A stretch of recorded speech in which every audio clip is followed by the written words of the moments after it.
So let's talk about the prospecting mindset. And this is a side of sales that's not often talked about. Whenever you hear about sales, whenever people are still selling you on sales, you always hear about limitless income and the high income potential, and there's no ceiling on your income. That is true, but there's no floor either. So, ups and downs, yin yang. So in this case, let me give you a quick story of how I actually got into sales. I used to be an assistant in a real estate office. I was young, and agents were always complaining about the fact that they didn't have any leads. They just needed more leads, and then life would be dandy, would be perfect. So what I did as a young, enterprising man, I started collecting phone numbers of people that were selling their homes without an agent. We called those for sale by owners, or FSBOs. And I put them in a spreadsheet, and I made them available.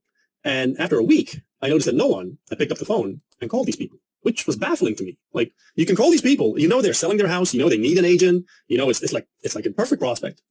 So, and if you close them, it would make you like, I don't know, $2,000, $3,000, $4,000, $5,000.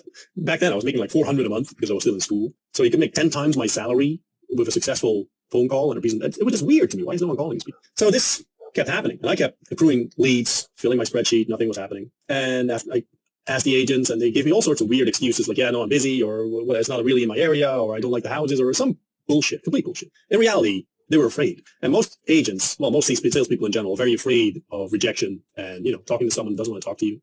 So what happened was one day I got so pissed off that I sort of locked myself into a conference room, took my spreadsheet, and I started calling them myself. I made like a rudimentary script. We're going to talk about that in future episodes. And I started calling these people. And I vividly remember, this is almost 20 years ago, but I vividly remember getting the first one on the phone. I was super nervous, like heart was pounding and adrenaline was super high, and I could barely speak because I wasn't supposed to do this. Like I'm just an assistant. I can't be, calling prospects. And I got this guy on the phone. I do my script, and he sort of says, well, yeah, let me think about it. And I was so happy because I thought that he was actually going to think about it. Spoiler alert, he wasn't. Like that's just a good way of getting someone off the phone. But I stood up, went to the office owner, and I sort of confessed, saying, hey, well, the agents aren't calling the lead, so I got kind of pissed off, and I did it myself, and I got one. I got one on the hook. I got one that's going to think about it. So the office owner informed me that, no, he's not going to think about it. He told you to fuck off, but in a nice way. But he was impressed with my initiative, and I got like a promotion out of it, basically promoting me to the guy that calls these people because the agents weren't doing it all. And later on, when I was a little bit further along, just a couple months further along, I started door knocking. So no one had ever done that before in the office. And I just, took my car, it was a tiny car, I still remember. And I just drove to a neighborhood and I started knocking on doors, ringing doorbells saying, hey, are you moving anytime soon? Or do you know anyone that's moving? Started doing that. And door knocking is like a special kind of torture to an extent. Like you get a lot of people that are like confused or tell you to, fuck off, or that are just rude. And I could be wrong, but I think 1 out of 300 doors or something would say yes and would lead to an appointment. And maybe 1 out of 3 appointments would actually show up or actually be viable. But I didn't have anything better to do. And I knew that, again, if I closed one, it was awesome. Like I was going to make actual money. And I did that for a while, just, building that muscle of perseverance, of actually doing it. And it was probably the most valuable experience of my life. Like doing that, just going through that. Yes, it can be grueling. Yes, it can be tough. Yes, you're nervous. And that's all fine. That's all fine. That's the way it's supposed to go. Like there's no shame in being nervous about it. It is a numbers game. And yes, you're going to face rejection. And that's absolutely fine. You're not going to die. It will turn you into a better human being.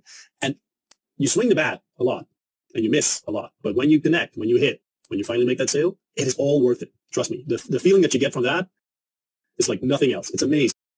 It's amazing because you did that. Without you, that wouldn't have happened. You caused that. You actually made a sale. That's amazing. Like you put things in motion and then turned it into money. It was awesome, right? But yes, rejection will always sting. I want you to remember 3 things about prospecting. And I want you to etch these into your mind because they are so important. I don't care if you're doing phone sales, if you're doing like door to door, if you're doing like warm leads, cold leads. We're going to talk about all of that. But 3 things that I want you to know. 1, the opinion of people who don't give you money does not matter. You're going to do prospecting, and some people are going to be rude. Some people are going to be nasty.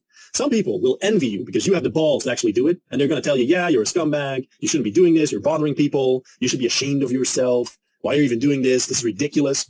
People will do that. And I want you to completely ignore that. These people are not giving you money. Their opinion doesn't matter. Just ignore it. It doesn't matter what they think. The spectator always has a lot of opinions, but the people on the field, the player on the field or in the ring or in the cage, that's the only guy that matters. And that's you. So ignore the people that don't give you money. 2, rejection is never, ever personal. They're not rejecting you as a person. They're rejecting whatever you're offering, and you have no idea why they're rejecting you. Maybe their hamster just died. I don't know.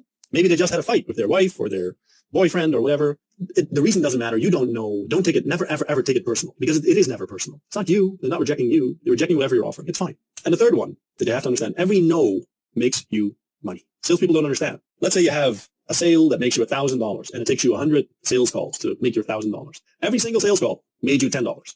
If it's a no, It doesn't matter because you have to go through the no's anyway. You can't skip the no's and just get to the yes. So once you understand that every single sales call makes you money, it's easy. Like I did that with door-to-door as well. Like I know every doorbell I ring makes me money. I just have to figure out like what's the math, like how many sales per, and that's like data collection. But realize that there is no failed sales call. You're just moving, like you're getting the no's behind you so you can move to the yeses.